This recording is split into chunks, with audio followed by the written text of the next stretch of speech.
तो इशारा करके कहा कि भजन कर मगन रहो मन में, भजन कर मगन रहो मन में, भजन कर मगन रहो मन में, भजन कर मगन रहो मन में। यदि अगर सच्चा सुखानंद खुशी चाहते हो तो भजन करो, और जिन्होंने भजन किया वो अपने काम बना लिया उनका, इसीलिए तुम का नाम लेते हो कि भाई मीरा भाई ने क्या किया भजन किया। देखो कलयुग में स्त्रियों ने भी पाया, क्योंकि संत मत में स्त्री पुरुष कुछ नहीं, जीवात्मा है तो वो भजन करने की अधिकारी हो। वहां जीवात्मा को उन्होंने समझते, शरीर को नहीं, चाहे स्त्री तन हो चाहे पुरुष तन हो। जीवात्मा तो भाई है जो स्त्री में पुरुष में, उसमें कोई अंतर नहीं, इसलिए सबको अधिकार दिया। कलयुग में सबको अधिकार है कि सब भजन करके परमात्मा से मिल सकता है।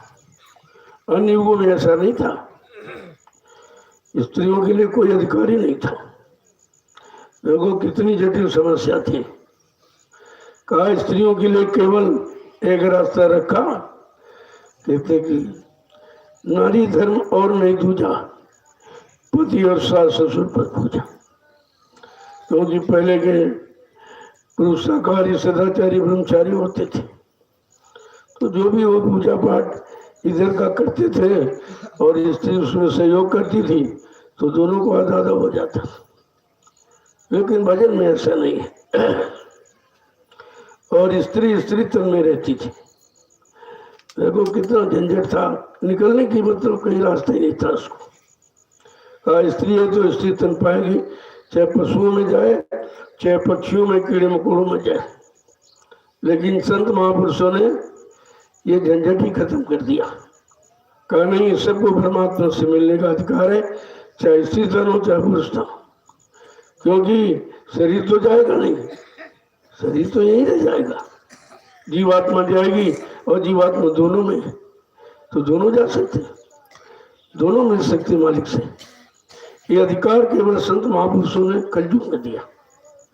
देखो कितना बड़ा काम, जो युगों युगों ढूंढा बिछड़ा कि स्त्री स्त्री तन में रहेगी, निकल नहीं पाएगी, इसी में रहेगी। लेकिन जब संत महापुरुष आए तो उन्होंने कहा ये कुछ नहीं, अगर जीवात्मा है तो उसको परमात्मा से मिलने का अधिकार है, चाहे स्त्री शरीर हो चाहे पुरुष का शरीर हो। एक झंझट खत्म कर दिया, सबको समान अधिकार दे दिया कि भजन करो, अपने घर चलो। आगे समझा के कह क्या है कि जो जो चोर भजन के प्राणी, जो जो चोर भजन के प्राणी, जो जो चोर भजन के प्राणी, जो जो चोर भजन के प्राणी, सो सो दुख सहे, सो सो दुख सहे, भजन कर मगन रहो मन में, भजन कर मगन रहो मन में। तो सबसे बड़ा चोर कौन है? जो भजन नहीं करता है। आओ सबसे बड़ा चोर, जो जो चोर भजन के प्राणी, सो सो दुख से। जो भजन में लापरवाही करता है, चोरी करता है, नहीं करता है, का वही दुख उठा रहे। अगर भजन करने लगो तो दुख खत्म हो जाएगा। दुख है ही नहीं, दुख इसलिए है कि आप भजन नहीं करते। भजन ही एक ऐसा रास्ता है जिससे सुख शांति मिल सकती। कितनी पूजा पाठ कर लो, मन को शांति नहीं है। कितना धन दौलत इकट्ठा करो, मन को शांति नहीं। कितने बच्चे पैदा करो, फिर भी मन को शांति नहीं होती। महापुरुषों ने कहा अगर शांति चाहते हो, सुख आनंद चाहते हो, मगर रहना चाहते हो तो भजन करो। लेकिन दुख कौन उठा रहे? जो जो चोर भजन के प्राणी। जो भजन में चोरी करता नहीं करता है, वही संसार में दुख उठा रहे हैं। आगे क्या रहे कि आलस नींद सतावे उनको, आलस नींद सतावे उनको, आलस नींद,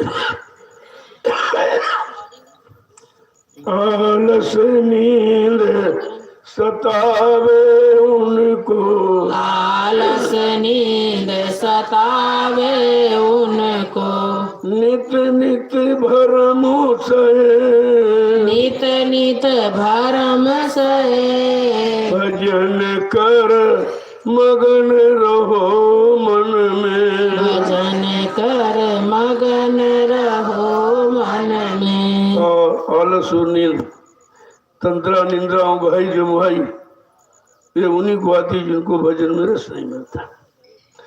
भजन में मन नहीं लगता तो सुला देगा आपको, नींद की तरफ ले जाएगा, या यहाँ से मन को निकाल के दूसरी जगह भगा देगा। केवल शरीर लिए आप बैठे रहोगे, वो बाहर निकल जाए। तो कहा कि आलस नींद सतावे उनको जो भजन नहीं करते हैं, और नित्य नित्य भ्रम है, तरह तरह के भ्रम शंका संदेह भूल सब हुआ करती है, और भजन से ये सब खत्म हो जाए। कोई शंका नहीं, कोई भूल भ्रम नहीं किसी तरह का, क्योंकि भजन करोगे तो उधर आपको मिलेगा। ये तुरंत नगद सौदा है, भजन करो तुरंत उधर ले लो। और भजन करते ही नहीं हो, खाली शरीर लेके बैठ गए, पता चला शरीर सो गया, माला छूट गई, पता नहीं कौन सा नाम ले रहे थे, कौन सा नाम लेने लगे। कहते कि जब आलस नींद आवे तो समझ लो ये काल का पहरा है, तुम्हें भजन नहीं करने दे रहा। तो कहा कि बड़ी होशियारी चतुरता के साथ गुरु के वचनों को पकड़ो, बार बार गुरु को याद करो, उनके चेहरे को याद करो। जैसे अंदर में गुरु खड़ा हो जाएगा तो ये मन एकदम शांत हो जाए, ये और किसी से नहीं डरता।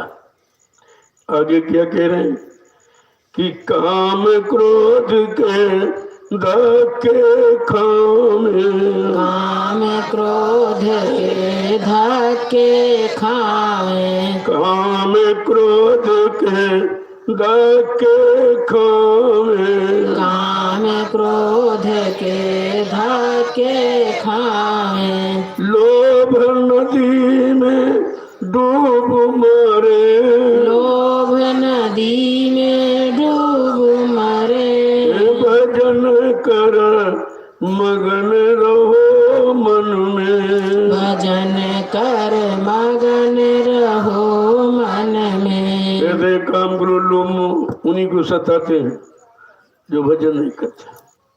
जब भजन करने लगोगे तो पास नहीं आएंगे, ये पास फटे नहीं सकते, क्योंकि भजन यानी नाम में वो ताकत है, इनको सबको अलग पीछे उठा फेंक देता। कहते काम क्रोध के धक्के खाने, फिर जो भजन नहीं करते हैं तो काम क्रोध के धक्के लग रहे। कभी काम ने सताया, कभी क्रोध ने, कभी लोभ, कभी मोह में, ये सब सताते रहते हैं और लोभ नदी में डूब मरे। फिर लोभ लालच आ गया, उसी में फंस के रह गए, निकल ही नहीं पाए। तो कहा ये तो भजन निकालेगा। भजन एक ऐसा रास्ता है जो कोई काम ना होता हो, अगर सही तरीके से करने लगो तो तुम्हारे सब काम पूरे हो जाओ। कहा भी था, कहा तुम्हारी सारी मनोकामनाओं को पूरा कर दूंगा अगर तुम भजन करने लगो। देखो एक काम और कितना लाभ। कहते कोई काम तुम्हारा अटकेगा नहीं, चाहे जैसा हो, लेकिन तुम भजन करने लगो।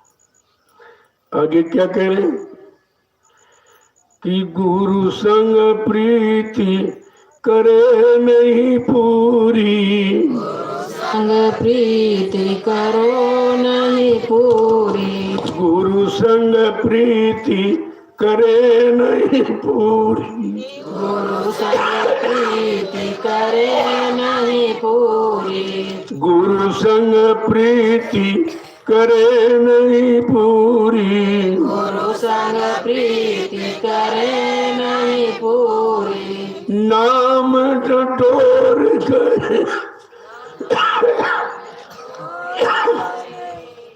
नाम न डोर गहे नाम न डोर बहे भजन कर मगन रहो मन में।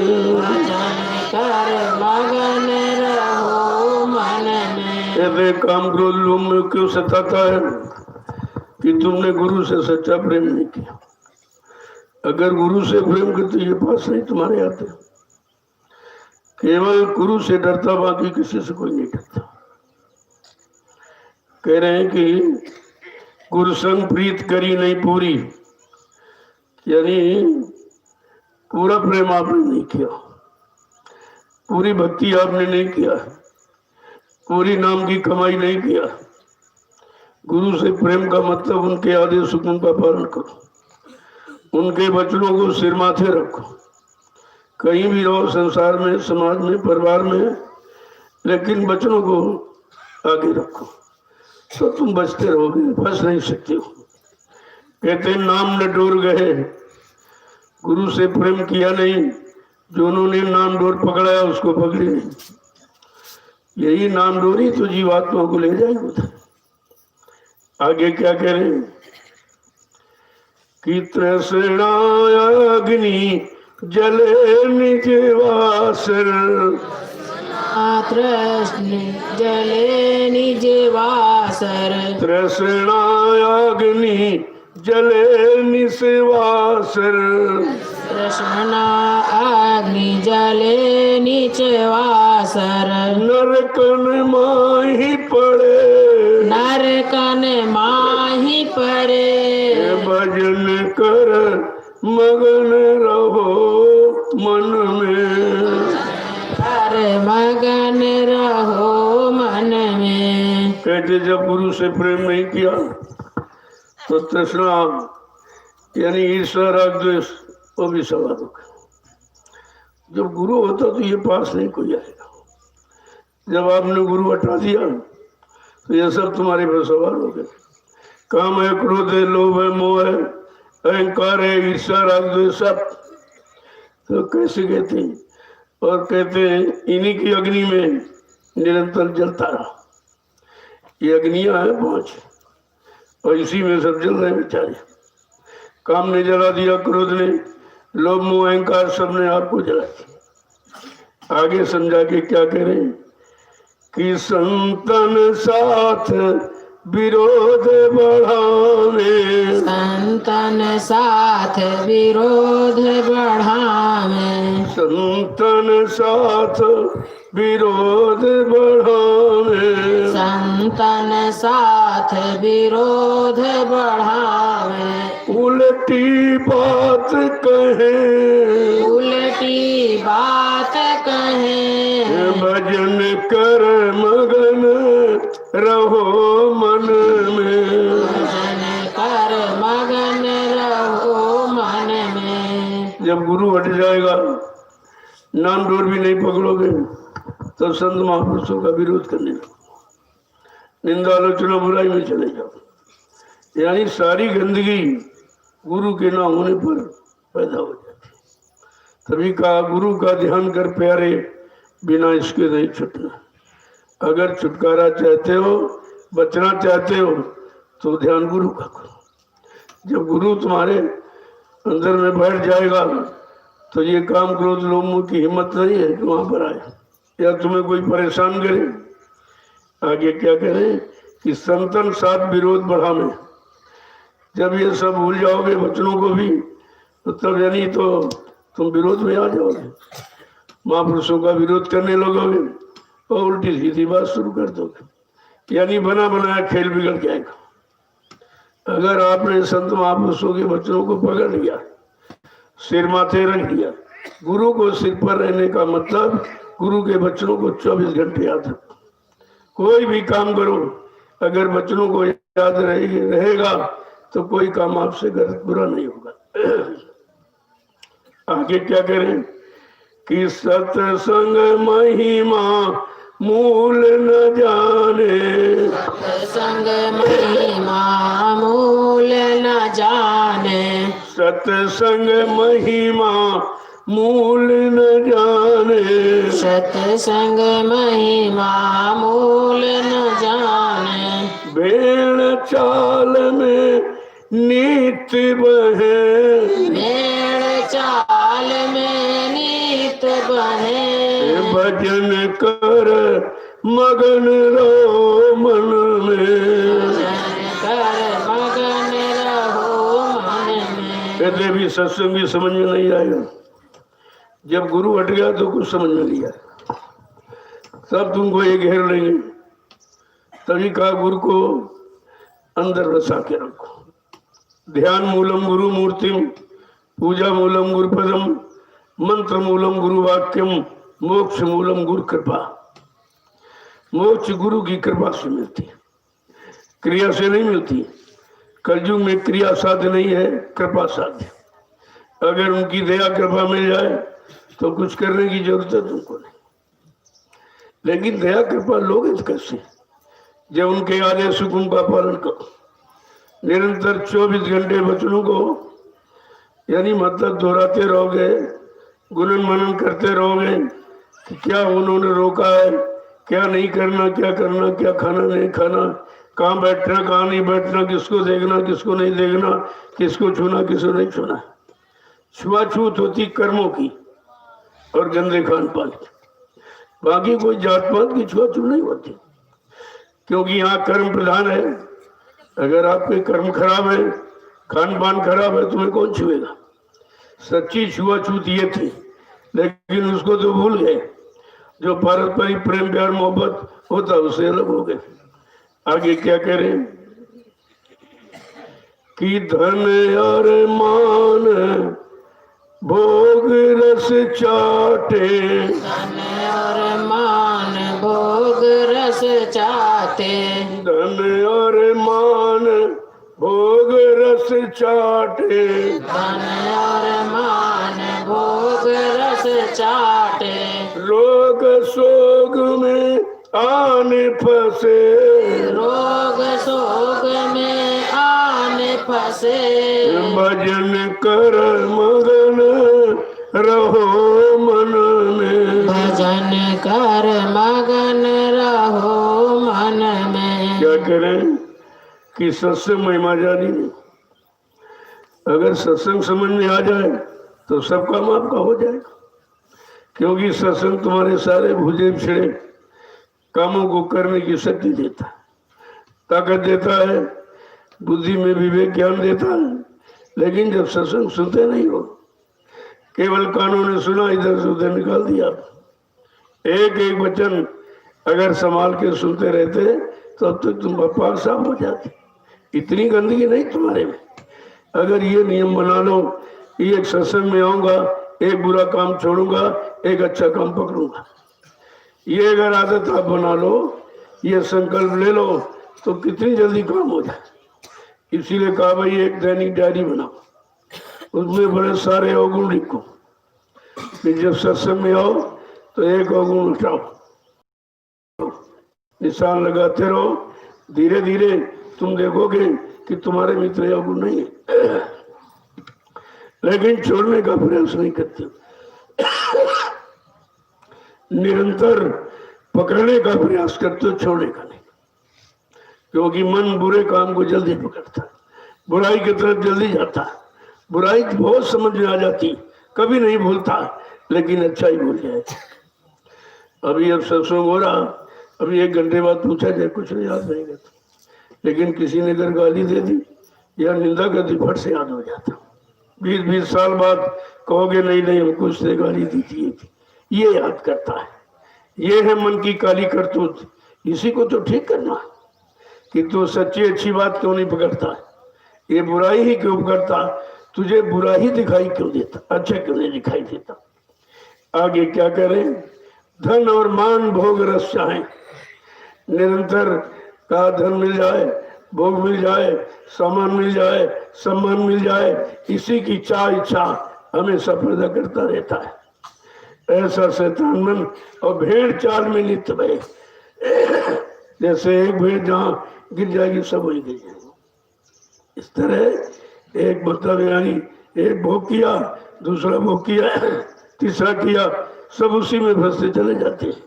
आगे क्या कह रहे हैं समझा के कि भागहीन, कितनी बड़ी बात समझा के कह रहे कि भागहीन मत हीन ये प्राणी, भागहीन मतहीन ये प्राणी, भागहीन मत हीन ये प्राणी, भागहीन मतहीन ये प्राणी, नर देही बर्बाद करे, नर देही बर्बाद करे, भजन कर मगन रहो मन में, कर मगन रहो मन में। देखो समझा के क्या कह रहे हैं, ऐसे भागहीन प्राणी सत्संग में भी आ गए लेकिन बचनों को नहीं सुनना पकड़ा, सेवा नहीं किया, मतलब यानी भजन भी नहीं किया, का ये सब भागहीन है प्राणी। इन्होंने बड़े भाग में पत्थर गिरा दिया, जो सरल था वो तो किया। भजन इतना सरल है कि इसमें कोई तैयारी आपको नहीं करनी, कोई बाहर से सामान नहीं इकट्ठा करना, एक नए पैसे का खर्चा नहीं है भजन, और पूजा में तो बहुत खर्चा और उससे मिलना भी कुछ नहीं। तो कहते कि ये सब भागहीन है, जिन्होंने सत्संग वचनों को नहीं पकड़ा, अपने जीवन में नहीं उतारा, सेवा में मन को नहीं लगाया, भजन में नाम की कमाई भी नहीं किया, कहा ये सब भागहीन है। इन्होंने अपने भाग पर पत्थर गिरा लिया। कहते नर देही बर्बाद करे, और ये मानव शरीर बर्बाद हो रहा, व्यर्थ में जा रहा। वो समझते नहीं कि बर्बाद हो रहा कि बन रहा, उनको ये भी तो ज्ञान नहीं है, क्योंकि बर्बादी का उनको जानकारी नहीं कि किस तरह से बर्बाद हो रहा। अरे मानो अनमोल मंदिर है, किस काम के लिए मिला है, वो काम नहीं किया तो बर्बादी तो आप इसको कर रहे, और फिर ये दोबारा आपको मिलेगा नहीं। जो तुम समझते हो कि नहीं फिर मिल जाएगा, ऐसा नहीं है। करोड़ों जन्मों की तपस्या, करोड़ों जन्मों के पुण्य, करोड़ों जन्मों की सेवाएं जब तुम्हारी एकत्र हुई हैं, तब परमात्मा ने अवसर मौका ये मनुष्य मंदिर का आपको दिया कि जाओ अब की बार किसी संत महात्मा की तलाश करके और उनसे रास्ता पूछ लेना, और तू अपने घर चली जा। नहीं फिर ये अवसर तुझे नहीं मिलेगा, ये अवसर फिर तुम्हें नहीं मिलेगा, क्योंकि बहुत आए लेकिन ये मौका अवसर किसी ने नहीं दिया, और इस तरीके से सहयोग करने का दावा भी किसी ने नहीं किया। आगे क्या कह रहे, ये के वचन को कैसे सुना रहे कि ऐसी दशा माही नित बरते, ऐसी दशा माही नित बरते, ऐसी दशा माहे नित बरते, हम क्यों कर समझाय सके, हम क्यों कर समझाए सके, भजन कर मगन रहो मन में, भजन कर मगन रहो मन में। कह रही ऐसी दशा जीवों की हो गई, क्योंकि सत्संग सुना नहीं, सेवा में मन लगा नहीं, और भजन किया नहीं, तो कहा निर्दयी बर्बाद हो गए, और दोबारा ये मानो मंदिर मिलेगा नहीं आपको। तो लोग तो ये समझते कि फिर मिल जाएगा। कबहू कर करुणा निर्देही, देत ईस बिन हेतु से नहीं, कभी कभी करुणा निधान कृपा दया मेहरबानी करके ये मानो तो हमें आपको दे देते। कितनी बड़ी है कि जाओ अब की बार तुम अपना कल्याण करो, अपनी जीवात्मा को जगा लो, परमात्मा के पास पहुंचा दो, तो ये तुम्हारा यहाँ का झंझट ही खत्म हो जाए। ना यहाँ पैदा होगे न मरोगे, जब आने नहीं है तो मुसीबत कैसे मिलेगी।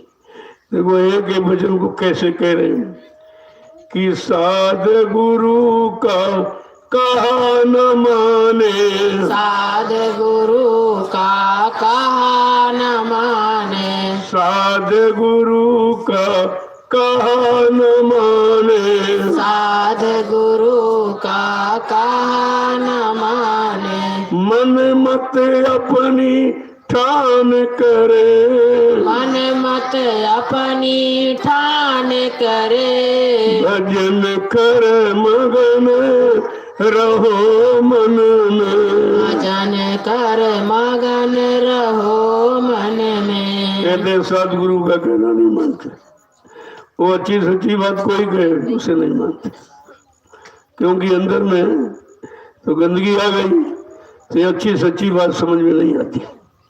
कहते साधु और गुरु किसी का कहना नहीं मानते और अपनी मनमत ठानते, अपनी अपनी करने में लगे। आगे क्या कह रहे हैं कि खर को कर सम वे नर जानो,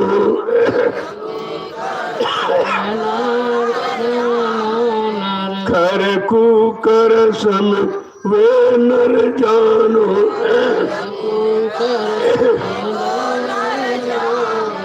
बिरता उदर भरे, मगन कर भजन कर मगन रहो मन में, भजन कर मगन रहो मन में।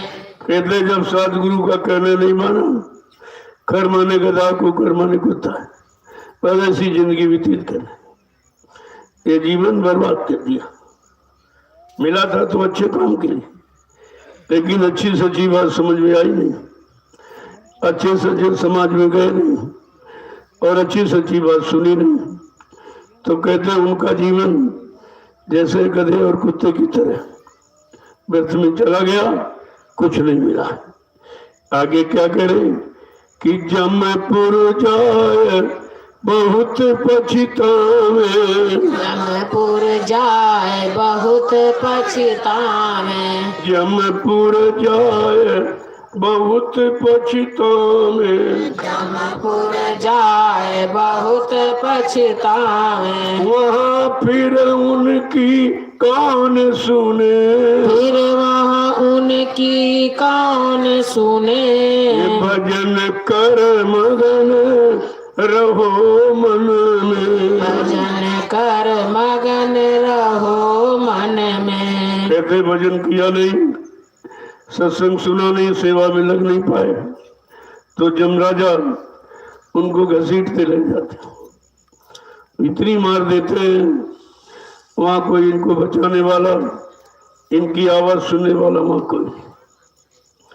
देखो ये सब इसलिए बताया जा रहा कि अगर भजन नहीं किया, सत्संग वचनों को पकड़ के नहीं रखा, अपने जीवन को उसके अनुसार नहीं बनाया, तो ये दुर्दशा होगी। जमपुर में और जमराजा अपने दूतों को भेजता है कि जाओ इसको ले गया, और वहाँ आएंगे जमदूत, तुम्हारे सीने पे लात रखेंगे और मार मार पीट पीट के जबरदस्ती जीवात्मा को निकालेंगे। कहा चल इधर, तूने वादा किया था भजन का और कुछ नहीं किया, 1 मिनट भी नहीं दिया, और न सेवा किया, न सत्संग बच्चों को संभाल के रखा, चल इधर। तो घसीटते मारते पीटते ले जाते। ये दुर्दशा महापुरुष अपनी दिव्य दृष्टि से देखते हैं तब बताते, और तो कोई बता नहीं सकता उधर क्या दुर्दशा। जब तक जीवात्मा का दिव्य आंख कान नहीं खुलेगा तो उधर की दुर्दशा कोई न देख सकता है, न उनकी आवाज जो चिल्ला रहे हैं, को बचा लो बचा लो बचा लो, ये सुन भी नहीं कोई सकता। आगे क्या कह रहे हैं, कितना मतलब समझ देखिए, कैसे समझा रहे हैं कि अगर ये सब जानकारी हो जाए, सत्संग वचन समझ में आ जाए, तो ये मानव जीवन व्यर्थ में नहीं जाएगा, आप एक ही बार में सार्थक बना लोगे। लेकिन जब सत्संग सुनोगे तब, और वचनों को पकड़ोगे और एक एक वचन को अपने जीवन का आधार बनाओगे कि अपना जीवन हम सत्संग वचनों के अनुसार चलाएंगे, तो आप पाक सब पवित्र हो जाएंगे। आगे क्या समझा के कह, एक एक वचन को कि जन्म जन्म 84 भोगे, जन्म जन्म 84 भागे, जन्म जन्म 84 भोगे, जन्म जन्म 84 भोगे, फिर ये जन्म नहीं पावे, फिर ये जन्म नहीं पावे, भजन कर मगन रहो मन में, भजन कर मगन रहो मन में। कहते भजन किया नहीं, गुरु के वचनों को माना नहीं, तो 4 खान 84 लाख नरकों की योनि में चले गए। फिर इनकी वहां कोई सुनने वाला, कोई फरियाद मुसीबत वहां सुनने वाला, वहां तो सजा है, वहां तुम्हारी कौन सुनेगा। समझा के क्या कह रहे हैं कि दुर्लभ दे मिली ये अवसर, दुर्लभ दे मिली ये अवसर, दुर्लभ दे मिली ये अवसर, दुर्लभ दे मिली ये अवसर, ऐसी कर जो बात बने, ऐसी कर दो बात बने, भजन कर मगन रहो मन में, भजन कर मगन रहो मन में। कहते ये मानव तन बड़ा दुर्लभ है, ये रोज नहीं मिलता। जब 4 खान 84 लाख नरकों में ये सब में घूमती रही, मालिक से अर्ज प्रार्थना करती रही कि मैंने सब ये देख लिया है, किसी शरीर में जाने का कोई लाभ नहीं। अब ऐसा करो, एक बार मानव तन का सौभाग्य दे दीजिए, क्योंकि जब जीवात्मा मनुष्य शरीर में आएगी तो इसको परमात्मा से मिलने का अधिकार है और किसी शरीर में नहीं। जीवात्मा तो सारे शरीरों में। ऐसा क्यों है? कोई शरीर 1 तत्व का, कोई 2 तत्व, कोई 3 तत्व का, कोई 4 तत्व का, लेकिन मानव शरीर 5 तत्वों से भरपूर है, इसलिए 5 नाम की साधना कर सकता है। ये 5 तत्वों से भरपूर है, इसको 5 नाम की साधना करने का अधिकार है, जीवात्मा जगाने का, परमात्मा से मिलाने का, घर पहुंचाने का, इसको पूरा अधिकार है। तो कहते हैं दुर्लभ दे मिली ये अवसर, ये अवसर जो तुमको मिला है आपकी बार, ये बहुत दुर्लभ है, इसे व्यर्थ में मत जाने देना। अगर अब की बार आपने गंवा दिया तो फिर नहीं मिलेगा, फिर ये अवसर नहीं मिलेगा। और कहते कि आगे समझा के क्या कहना, ऐसे ही करो जो बात बने। इस शरीर में ऐसा कर लो कि बिगड़ी बात बन जाए, हमेशा का बिगड़ा हुआ अब की बार बन जाए, बना लो, आपके लिए अवसर मौका मिला है। नहीं बनाओगे तो भी 4 खान 84 लाख नरकों में चले जाओ।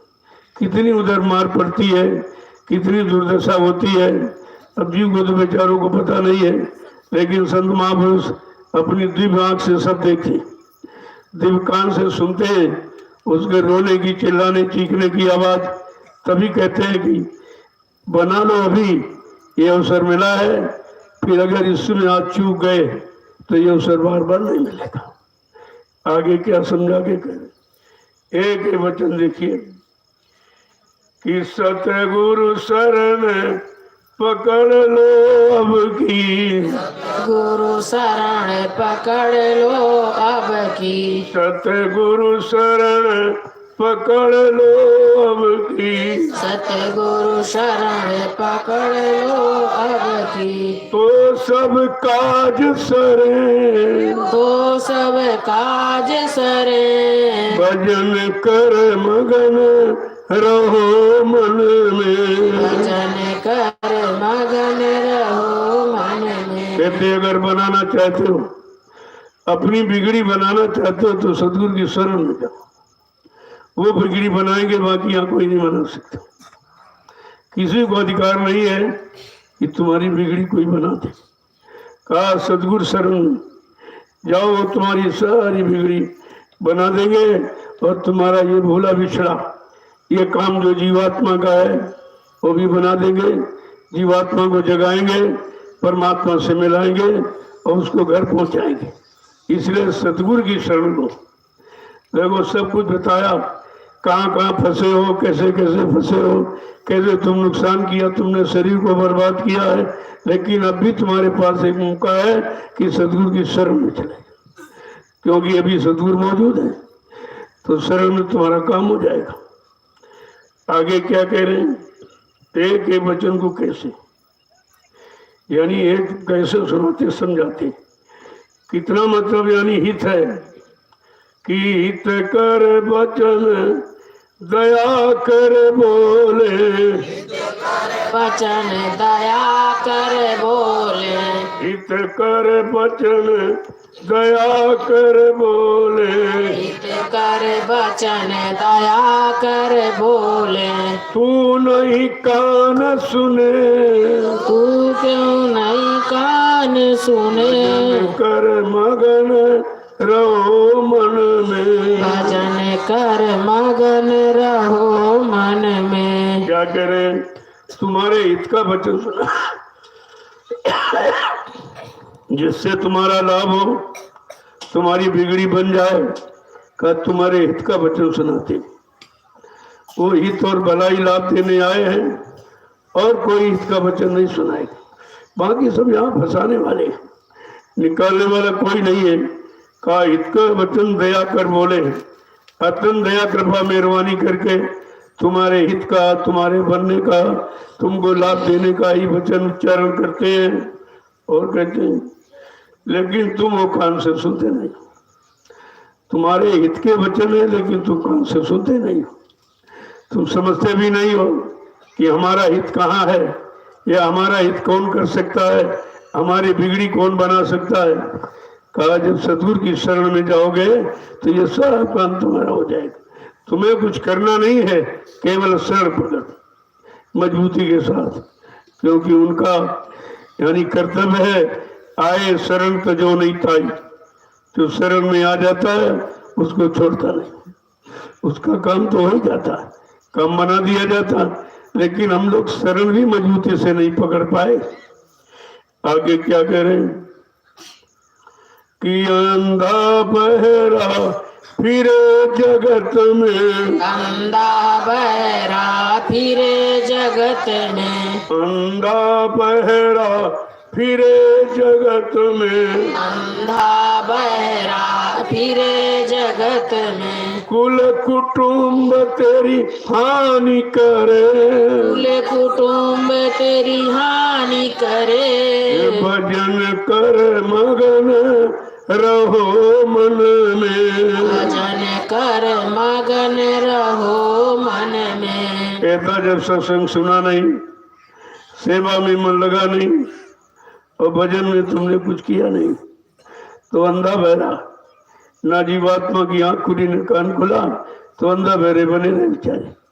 उधर का जो मिलता देखने को तो अपने घर को जाती हो, उधर की आवाज सुनती कि हमें कोई बुला रहा है तो भर से उधर चल देती, लेकिन ना तो आंख खुली न कान खुला, हम लोग अंधे बहरे की तरह बने रहे और सारा समय व्यस्त में चला गया। ये कुल परिवार कहते ये हमारा, इसी ने तुम्हारी हानि कर दी, नुकसान तो इसमें हुआ, जबकि तुम्हारा कोई है ही नहीं यहाँ, तुम तो नंगे पैदा हुए अकेले, फिर ये क्यों कहते हो हमारा है हमारा हमारा।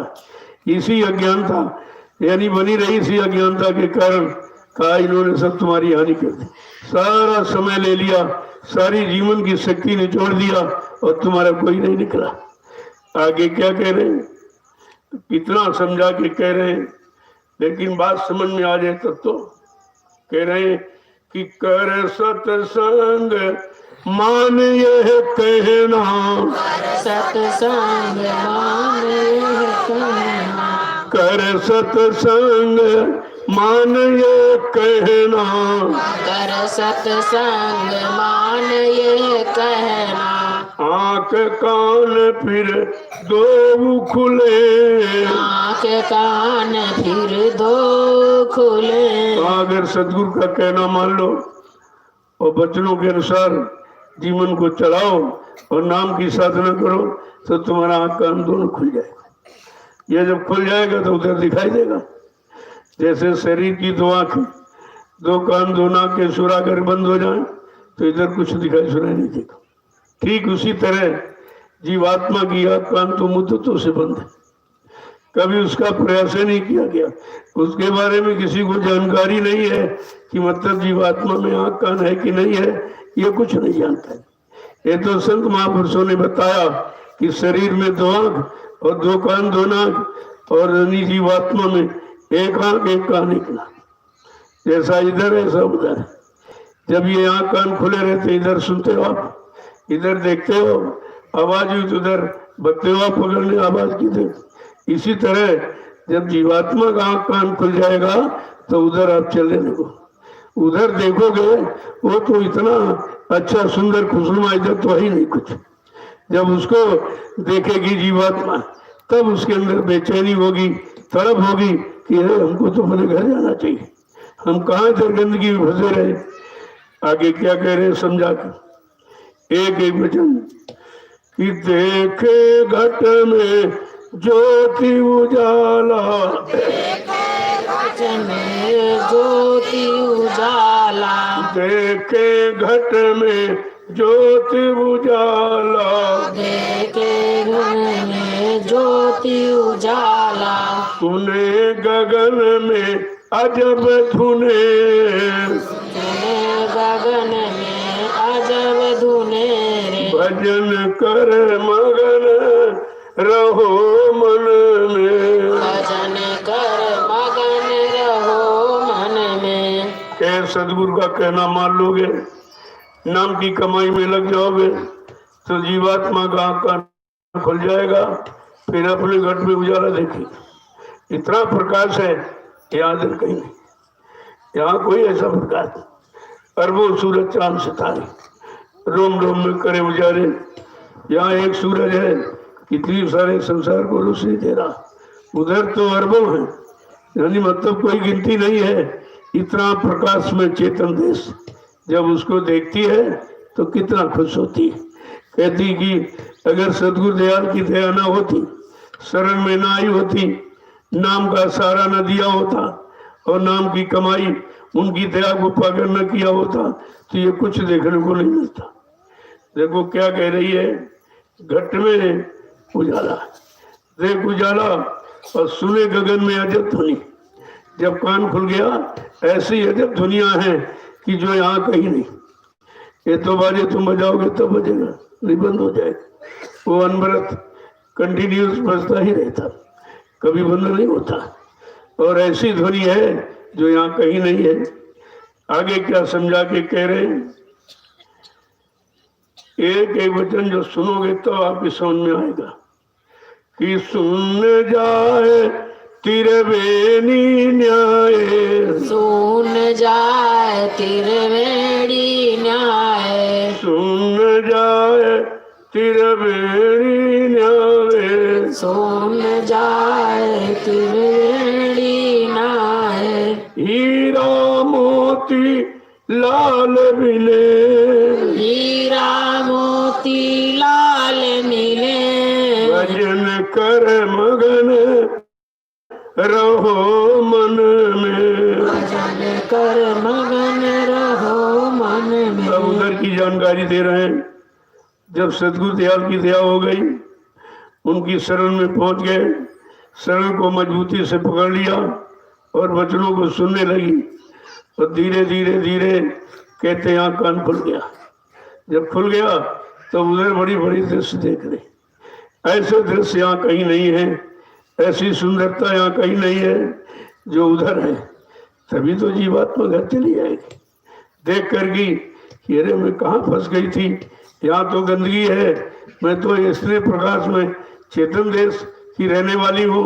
तब उसके अंदर बेचैनी होती है अपने घर जाने की। आगे क्या कह रहे हैं कि भंवर गुफा की बंसी बाजी, भंवर गुफा की बंसी बाजी, भंवर गुफा की बंसी बाजी, भंवर गुफा की बंसी बाजी, महाकाल भी शीश धुने, महाकाल भी शीश धुने भजन कर मगन रहो मन में। भजन कर मगन रहो मन में। जैसे जैसे आगे बढ़ती है तो भंवर गुफा में पहुंच गई, वहां का नजारा देख रही। ये सब देखती देखती अपने घर जाएगी। हर लोक मंडल मुकाम का कि मतलब यानी सुंदरता को देखेगी, तभी तो आगे बढ़ेगी। कहते कि महाकाल भी शीश सुने। जब ऐसा जीव सदगुरु दयाल की दया कृपा से उधर जाता है तो महाकाल भी अपने आप को कह रहा कि नहीं तो बड़े भाग्यशाली, हम तो कुछ नहीं, हम तो इसी लोक में पड़े हैं, कभी मौका मिलेगा नहीं उधर जाने का, मालिक से मिलने का, और अपनी जीवात्मा को पहुंचाए वहां तो सच्ची सुख शांति मिल जाए। तो महाकाल भी शीश पटक पटक के बहुत पछताता है जब सतगुरु का जीव इधर से उधर जाता। आगे क्या कह रहे हैं कि भंवर गुफा की बंसी बाजी। जब भंवर गुफा में पहुंचे तो वहां बंसी की आवाज, इसीलिए आपको नामदान के वक्त सब पहले ही बता दिया गया, ये नाम है, ये रूप है, ये आवाज, ये स्थान है, ताकि तुम जब आगे तुम्हारी जीवात्मा चलेगी कहीं शंका न हो जाए, ये कहाँ से मिल गया, ये कहाँ से। इसलिए हर मंडल की जानकारी पहले ही दे दी। जैसे जैसे आगे बढ़ोगे ये सब वहां तुमको दिखाई देगा, ये सब सुनाई देगा, तो तुमको ये हो जाएगा ठीक ठीक हम सही रास्ते से जा रहे, यही हमको बताया गया। आगे क्या कह रहे हैं कि अब नहीं, आगे कह रहे हैं कितनी बड़ी बात है, यानी समझा के क्या कह रहे हैं। ये एक वचन अगर समझ में आ जाए तो फिर ये चीज तो कहीं है ही नहीं।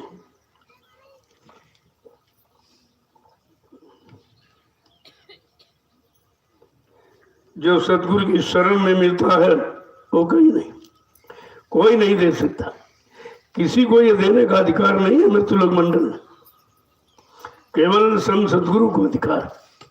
वो जीवात्मा को जगाकर उधर ले जाएंगे और हर मंडल मुकाम की सैर कराएंगे, सब दिखाते, देख ये देख ये मंडल का ये, इसकी ये सुंदरता, इसका ये, इसका ये सब। क्योंकि अगर ले नहीं जाए तो किसी में फंस जाएगी वो।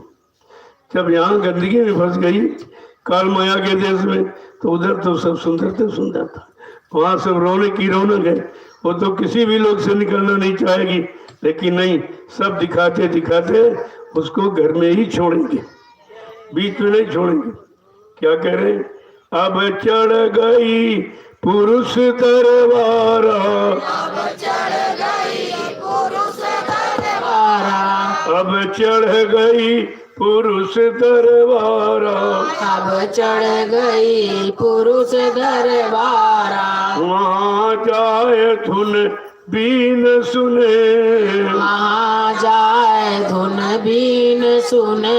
जैसे आगे चढ़ गई तो पुरुष का दरबार है, वहाँ बीन बंसी बज रही, बीन बांसुरी।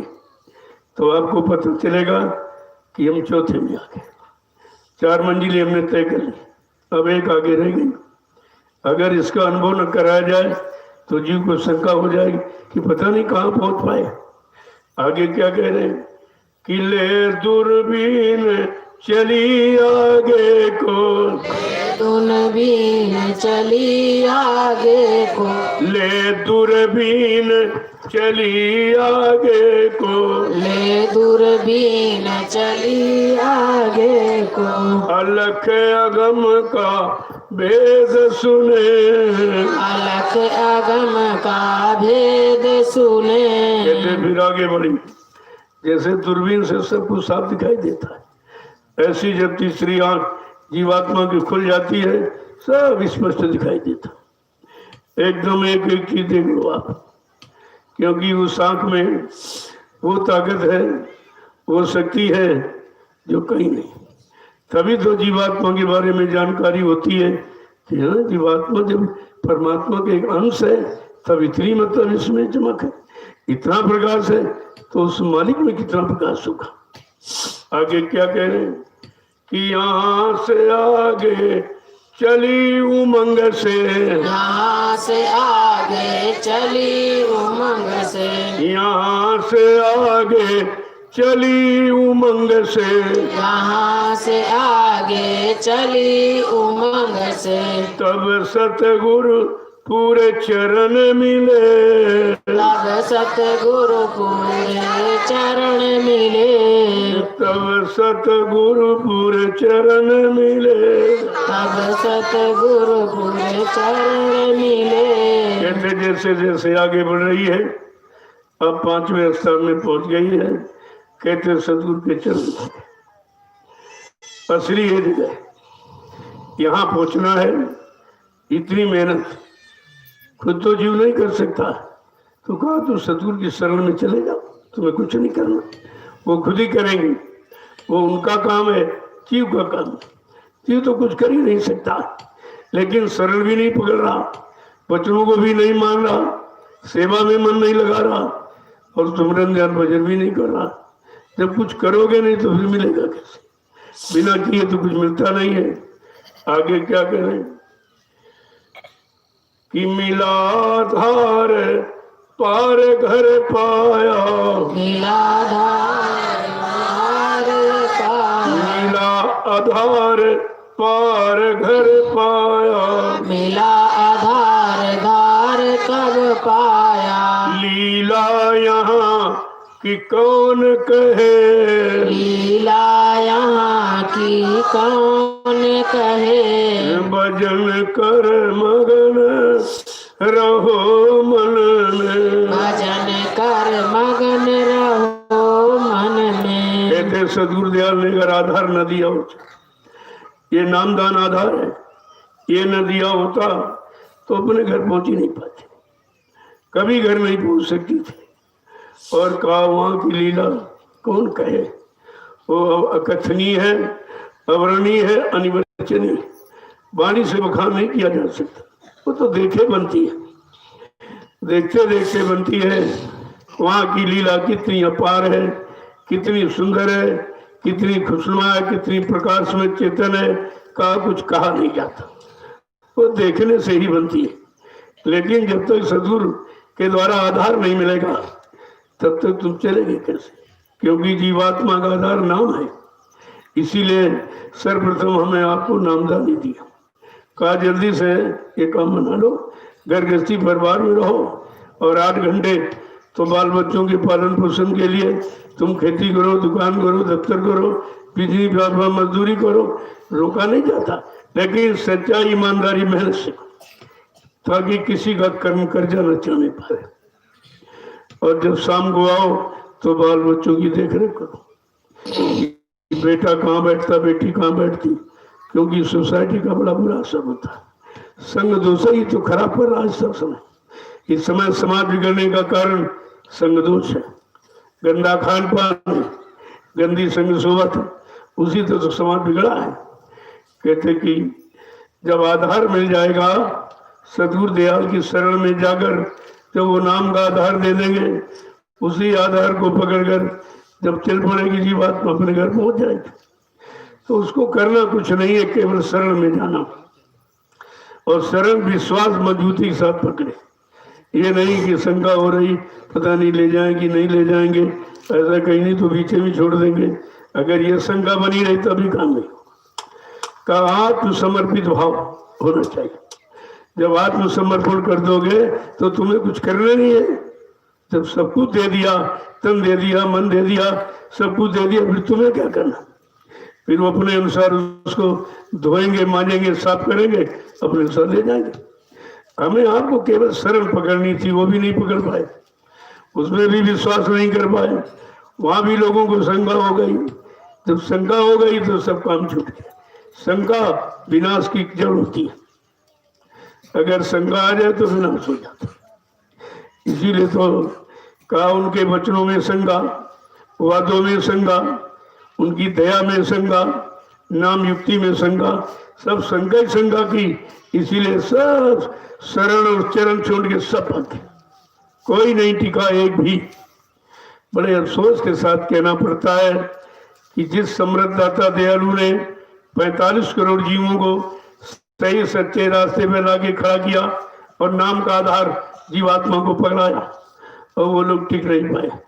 न शरण को पकड़ा, न गुरु को समझा, न पहचाना, न वचनों को जान पाए।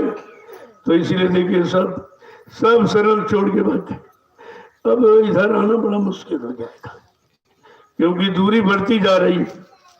सुनाया समझाया तो जा रहा, लेकिन ये उनकी समझ में नहीं आएगा, तो दूरी बढ़ती जा रही है। जितनी दूरी हो जाएगी उतना लेट लौटने में हो जाएगा, वापस लौट नहीं पाएंगे। लौटने में हो सकता जीवन ही समाप्त हो जाए, फिर आने का मतलब क्या हुआ। इसलिए एक एक वचन को बड़ी सावधानी के साथ सुना करो और पकड़ के रखा करो। जब खाली बैठो तो बराबर याद करो कि आज मेरी सत्संग क्या सुनाया गया, आज भजन पर जोर दिया गया, भजन का मतलब क्या है, भजन करने से क्या मिलेगा। तो ये सब जानकारी जब आप बैठ कर सत्संग वचनों को दोहराओगे अंदर में, तो ये सब चीजों को प्राप्त हो जाएगी कि हमें क्या करना चाहिए, क्या नहीं करना चाहिए, किसकी शरण में जाना है, किसकी शरण में हमारा ये काम होगा, किसको शरण देने का अधिकार है, या शरण में जीव आ गया उसका कल्याण करने का अधिकार किसको है। ये सब जानकारी आपको सत्संग से ही होगी। इसीलिए सत्संग तो नित्य करो, रोज करो, हर रोज हर रोज प्रतिरोज जितना मिले उतना। 100 किलोमीटर तक कहीं आवाज मिल जाएगी सत्संग हो रहा, फौरन वहां पहुंच जाओ। पता नहीं कौन सा वचन तुम्हारे में घर कर जाए, किस वचन से तुम्हारा काम हो जाए, कौन सा वचन मन को लग जाए तो ये ठीक हो जाए। इसलिए सत्संग की महिमा है, बिना सत्संग के कुछ नहीं होगा। कितना भी आप कुछ करने वाले हो, लेकिन अगर सत्संग वचनों को याद नहीं करोगे, उसके अनुसार जीवन नहीं निकालोगे, तो आपकी समझ में आएगा कुछ नहीं। जय गुरुदेव, जय गुरुदेव, जय गुरुदेव, जय गुरुदेव नाम किसका, जय गुरुदेव नाम किसका, प्रभु का प्यारा नाम। तो खड़े हो जाओ आप लोग। इतनी स्फूर्ति होनी चाहिए कि खड़े हो जाओ और चल पड़ो, अच्छे से अच्छे काम को पकड़ कर, सतगुरु दयाल के वचनों को पकड़ कर चल पड़ो, तो कहीं असफलता नहीं होगी। कि वो वचन सफलता दिलाने वाले, वो लाभ दिलाने वाले, उससे आपका नुकसान नहीं होगा, वो होता हुआ नुकसान बच जाएगा अगर वचनों को पकड़ कर आप चलते हो तो। जय गुरुदेव।